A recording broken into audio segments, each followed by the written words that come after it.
नमस्कार, म विस्फोट मगर। सम्पूर्णलाई स्वागत छ फरक यात्रा युट्युब च्यानलमा। यति बेला म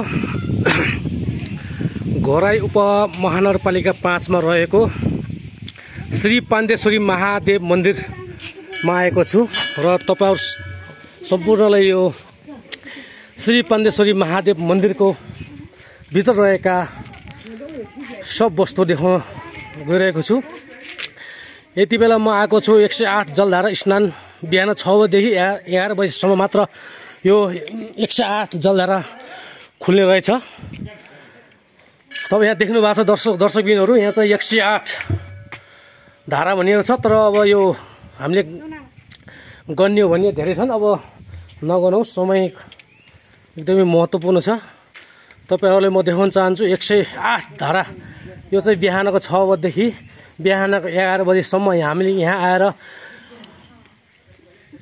मनोरञ्जनको साथ स्नान गर्न सक्छौं, नुहाउन सक्छौं।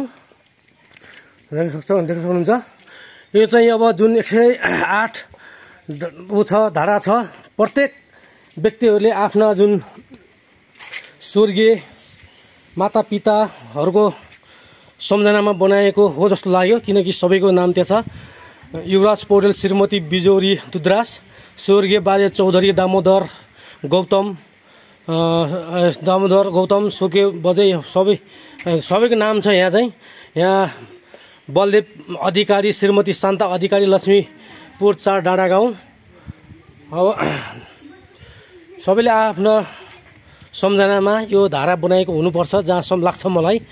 यहाँ स्वर्गीय धर्मपत्नी रत्न नेउपाने निर्मलाको स्मृति हरिभक्त शर्मा काठमाडौँ शान्तिनगरबाट गर्नु भएको छ। अब यहाँ चाहिँ यो के हो, यो जलकुम्बीको चाहिँ चित्र देख्न सक्नुहुन्छ तपाईहरुले दर्शकबिनहरु। र यति बेला म घोराई उपमहानगरपालिका 5 को श्री पाण्डेश्वरी मन्दिर, यानि कि एसियाकै सबभन्दा अग्लो त्रिशूल भएको ठाउँमा आएको छु। तपाईहरुले यहाँ हेर्न सक्नुहुनेछ। यहाँ चाहिँ हाम्रो बाबा विश्वकर्मा की जय, बुवा बरसाते थारू र आमा छेदिया थारूको सम्मान, मा कपिलवस्तु नगरपालिका 9 हरनापुर कपिलवस्तु, छोरा विशाल शिलालेख एन्ड स्टडी हाउस हो के छ त्यहाँ चाहिँ।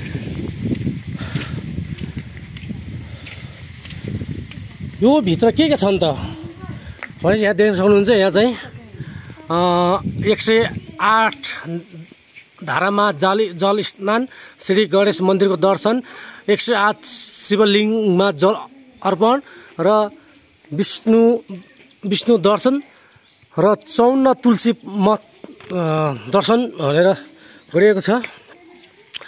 यहाँ म भित्र जाँदैछु।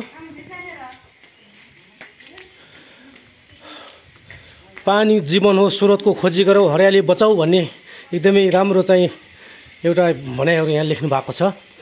पानी जीवन हो, स्रोतको खोजी गरौँ, हरियाली बचाऊ, यानि कि रुख बिरुवाहरू चाहिँ लगाऊ भन्ने हो।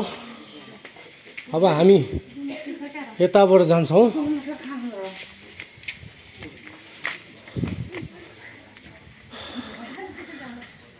कृपया आफ्नो सामानको सुरक्षा आफै गर्नुहोला भनेर यहाँ चाहिँ अब सूचना दिइरहनु भएको छ। आफ्नो सामान आफै सुरक्षा जहाँ पनि गर्ने हो।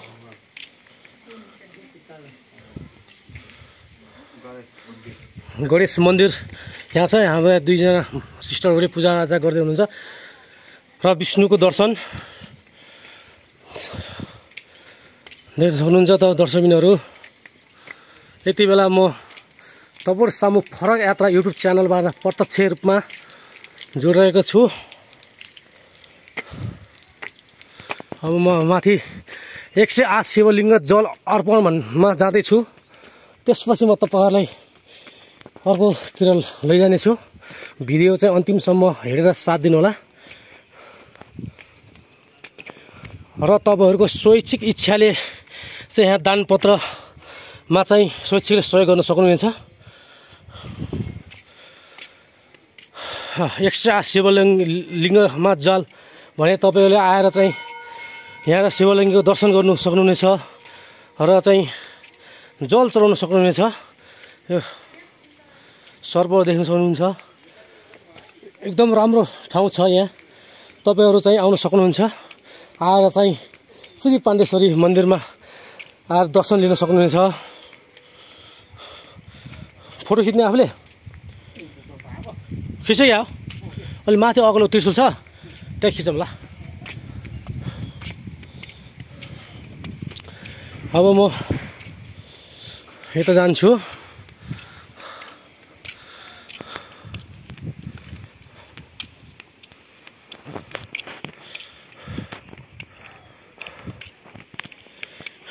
यो भिडियो जस्ताको तस्तै कुनै पनि यसलाई चाहिँ एडिट नगरिकन जस्ताको तस्तै मैले तपाईहरु सामु राख्ने छु।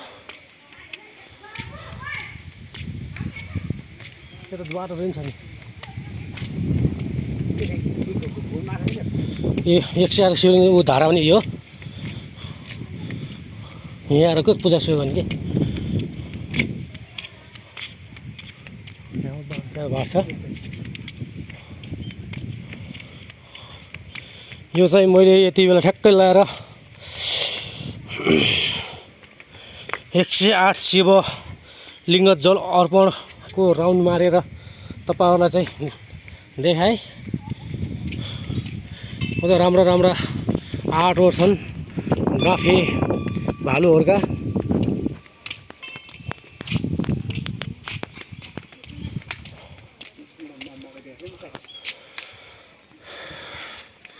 मकै हेर्न सक्नुहुन्छ दर्शकबिनहरु।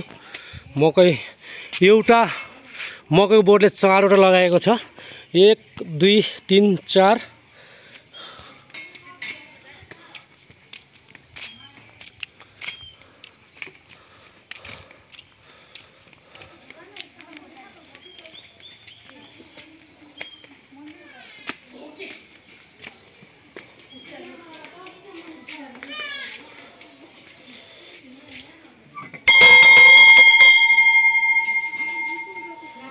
यसरी घन्टी बजाउनु सकिन्छ। घन्टी त घ्वाक घ्वाक घ्वाक गर्छ त। यो भिडियो चाहिँ अन्तिमसम्म हेर्नुहोला। जबसम्म तपाईलाई म एसिया देशको सबैभन्दा अग्लो त्रिशुल भएको ठाउँमा म हजुर लगेर जाँदैछु।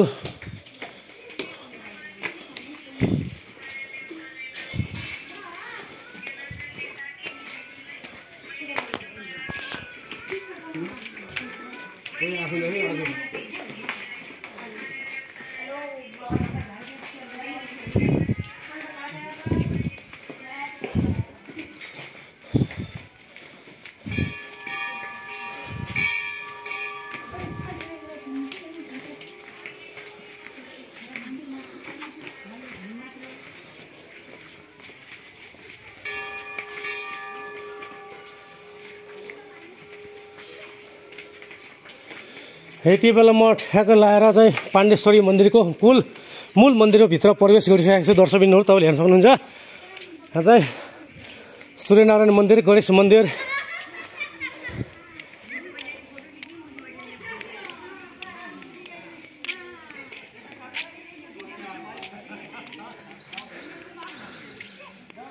श्री पाण्डेश्वरी महादेव मन्दिरको दैनिक 12 बजेदेखि 1 बजेसम्म बन्द रहनेछ भनेर चाहिँ यहाँ सूचना भएको छ।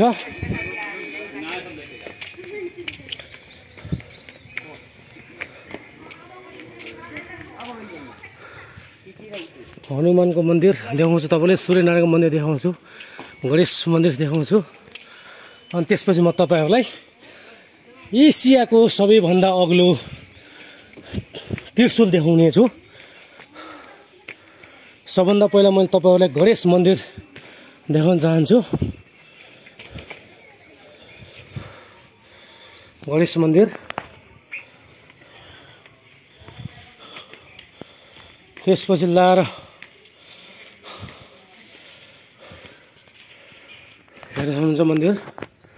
यो मन्दिर हो तपाईहरुलाई सूर्यनारायण मन्दिर हो यो चाहिँ। अनि तपाईहरुलाई चाहिँ हनुमानको मन्दिर देखाउन गइरहेको छु यति बेला। हनुमानको मन्दिर।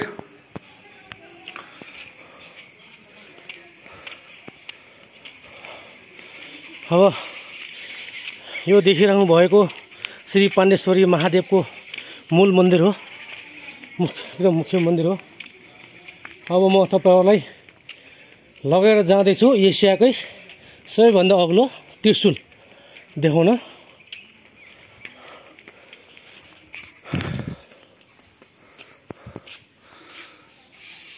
स्वर्गीय बुवा लुम्बा बुढाथोकी छेत्रीको स्मृतिमा आमा श्यामकला देवी बुढाथोकीको सम्मानमा छोरा माधव प्रसाद बुढाथोकी ठाकुर, बुहारी रञ्जिता बुढाथोकी, नाति रमन बुढाथोकी र नातिनी रीतिका बुढाथोकी विष्ट, नातिनी ज्वाई परिवेश विष्ट, घोराई 6 गृह गाउँ शुभलक्ष्मी तोलदाद्वारा समर्पण 2081 12 गते रोज शुभम भनेर चाहिँ उहाँहरूले चाहिँ यो चाहिँ जुन बनाइनु भएको छ, उहाँलाई धेरै धन्यवाद।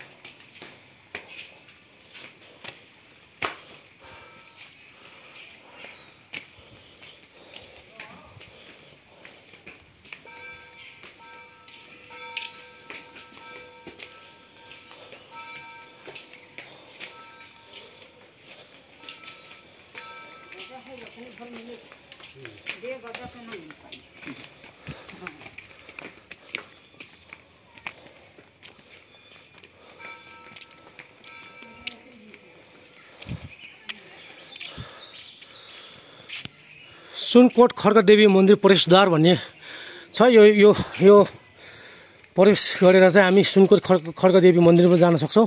यो अलि माथि रहेको छ। अहिले म समय सम्भव भएको खण्डमा मैले चाहिँ त्यो चाहिँ हजुरलाई देखाउने छु। अब यति बेला तपाईँहरूलाई लगेर जाँदैछु म एसियाकै अग्लो त्रिशूल देखाउन।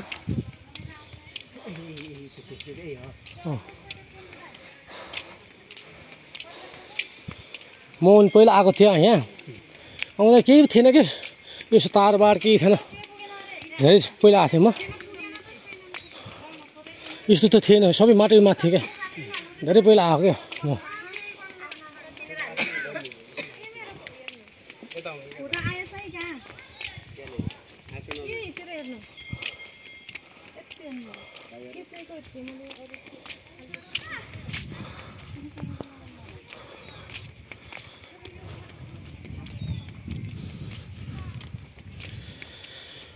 हेलो दर्शकबिनहरू, तपाईँले हेर्न सक्नुहुन्छ एसियाकै सबैभन्दा अग्लो त्रिशूल।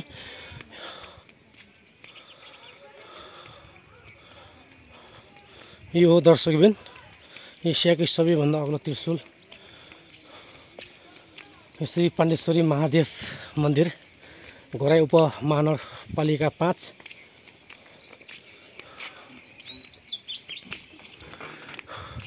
स्वर्गीय बुवा चक्रनाथ आचार्य, स्वर्गीय आमा मनकर्णी आचार्य, स्वर्गीय श्रीमती देवकी आचार्य, स्वर्गीय सासू सावित्री उपाध्यायको स्मृतिमा छोरा निमकान्त आचार्य, नाति भीमार्जुन आचार्य, टेकनाथ आचार्य र सुभाष आचार्यद्वारा घोराई उपमहानगरपालिका 15 दाङद्वारा चाहिँ बनाउनु भएको रहेछ।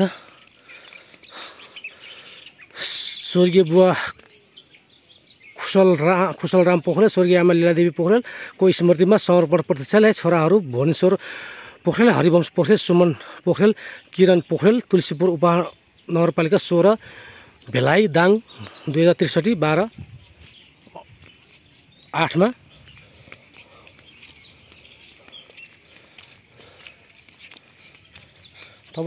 यो चाहिँ अलि टाढाबाट देखाउँछु तपाईँलाई चाहिँ,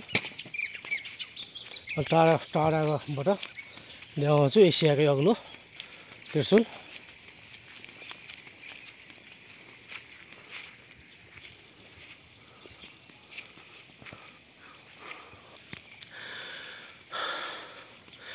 दर्शकबिनहरू, तपाईँले देखिसक्नु भइसक्यो पाण्डेश्वरी महादेव मन्दिर भित्र रहेको यो एसियाको सबैभन्दा अग्लो त्रिशूल। र यति भन्दै म